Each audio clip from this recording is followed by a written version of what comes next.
everybody, I am Liz, and today I'm going to talk about books I plan on reading in February, aka my February TBR.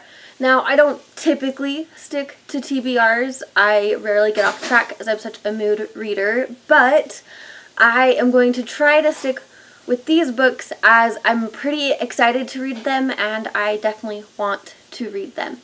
So we have 5, potentially 7 books that I want to read in February, kick off a great solid start to not just Black History Month, but also my birthday month. Now, I can't start a TBR until I finish what I'm currently reading. So I'm currently reading The Invisible Life of Addie LaRue by V.E. Schwab. This is a 300-year multi-century story about a girl who cannot die because she made the deal with a wrong type of god. And it talks about love lost, especially because nobody knows about her. As soon as she pops out of their line of sight, she is forgotten, and all encounters she makes with the people are forgotten. So I'm pretty excited to finish this. I am about 100 pages in so far, and I love it. So once that book is finished and out of the way, I'm going to try to make a lot of progress today, the last day in January, to hopefully finish it. But if not, then that will be my first finish in January. And then now onto the anticipated February TBR. The first 3 books I'm going to mention are strictly per Black History Month. So we're going to start off with Transcendent Kingdom by Youll. I loved her story, Homegoing, so much that this was one of my anticipated releases last year, and also a book I really want to read this year. I bought it, so I might as well read it, right? This book centers around a neuroscientist in her 6th year of her PhD. She is studying sadness and sorrows and everything that leads up to many things. Particularly, her younger brother died of a heroin addiction, an Oxycontin addiction, when he was young, and also her mother has suffered from suicidal ideation and suicide attempts throughout her life.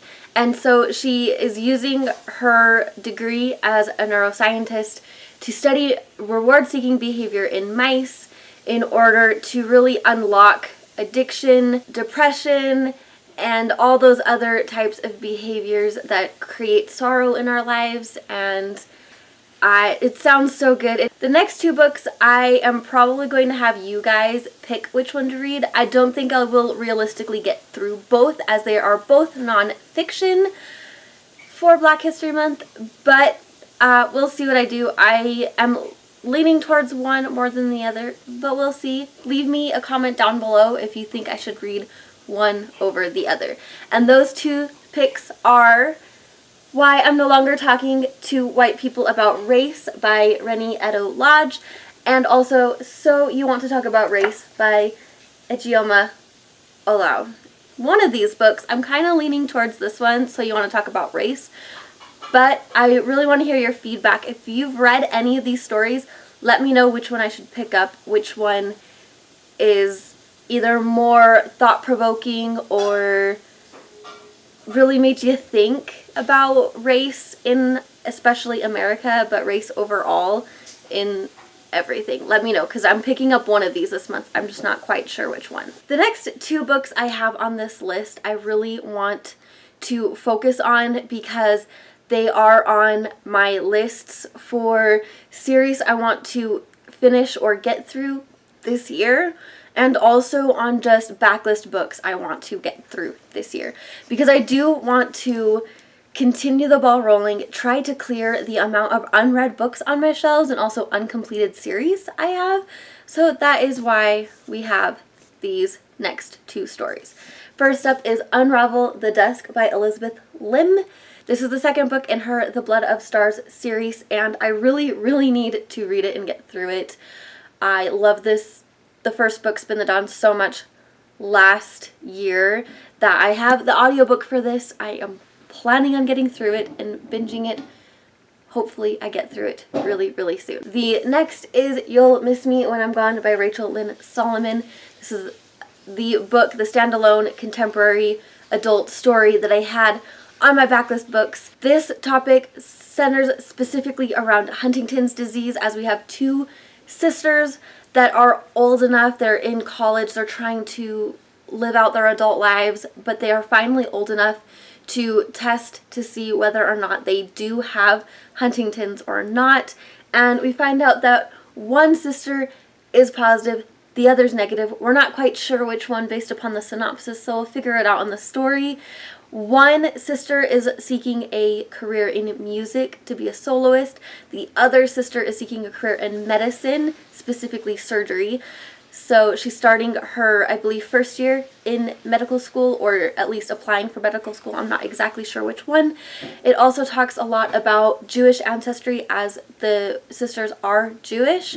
So there's a lot of intersectionality in this book that I'm really excited to get to. The next book on my TBR list is The Warrior of the Wild by Tricia Levenseller. This is me trying to get through all of the Tricia Levenseller books I own. I've read 2 out of the 4 books already, so I'm really excited to get to this. This is a Viking, Norse-esque type story with a lot of fantasy elements. Our main character is described to be a Hufflepuff. And basically she takes a test that she knows she won't fail to be the kind of leader, prominent person in her clan, group, community, whatever you call it. And she ends up actually failing the test. And so now she has to seek a journey throughout her country to battle gods in order to bring back all of the acclaim that she had lost and to basically win back her standing in her community. And so I am definitely all for this book. The last book on this list is something that I am excited but also not excited to get to, because I really want to know how my thoughts and feelings have changed over the years since I read this book, because it is a reread. I plan on rereading Twilight by Stephanie Meyer with my friend Amanda from A Court of Books and Love. We've been talking about it for a while because we haven't read it in several, like many years. Me at least 5 to 7 years, her potentially the same, if not longer, because we really want to see how our thoughts have evolved over our last time reading it. And I feel like it'll be a quick read, so if I'm getting a little slumpy with all my other reads, I can read it, laugh about it, and cringe about some of the stuff going on in it. So I do plan on reading it. We'll see if I actually get to it. I don't know yet. We haven't officially started or launched a date or time for said readathon, so we'll see what happens, and I'll keep you posted. So there we have 7 books, technically 8 books that I will be planning on reading in February. Less or more, especially because January was only a 3-book month, so we'll see how many I get through. I'm going to try my hardest to get through as many books as I can and keep you updated in the future. Please let me know what books you want to read during February. What are you most excited to pick up and get through? What do you want to binge read? Thank you guys so much for watching. I really appreciate it. And until next time, remember that I love you. Bye!